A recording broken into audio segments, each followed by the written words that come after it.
শোভাযাত্রা গড়িয়া 10 নম্বর থেকে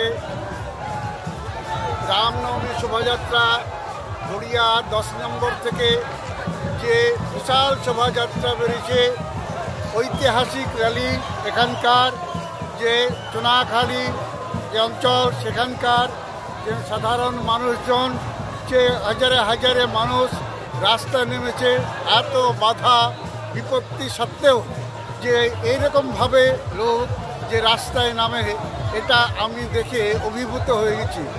যে রামের যে কৃপা, সেই রামের কৃপা না থাকলে এইরকমভাবে যে স্বতঃস্ফূর্ত র্যালি, সেই স্বতঃস্ফূর্ত র্যালি সম্ভব হয় না।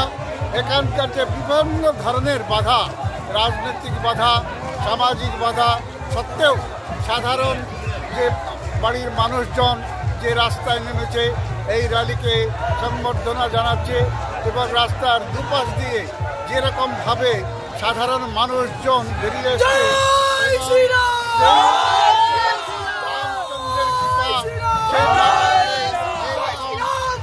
র্যালি করা সম্ভব হয় না। সেই জন্যে রামচন্দ্রের যে কৃপা, চলছে। রামচন্দ্র যখন রাবণকে বধ করে সেখানে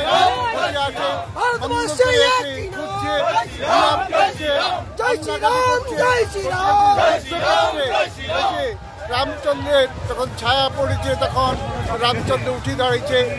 রাবণের সঙ্গে রামচন্দ্রের যে পার্থক্য, সেই পার্থক্যের কথা তখন বলেছেন যে রাবণ এত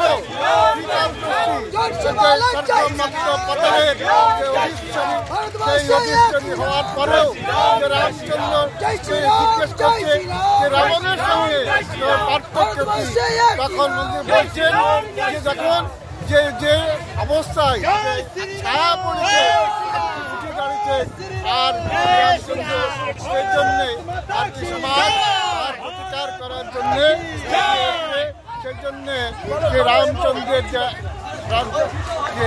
ছিল আপনার রাম রাজ্য প্রতিষ্ঠা, সেই রাম রাজ্য দাদা আপনার নাম কি? তাপস বারিক। আপনি কি দায়িত্বে আছেন? হিন্দু জাগরণ মঞ্চের দক্ষিণবঙ্গ প্রান্তের সংগঠন মন্ত্রী।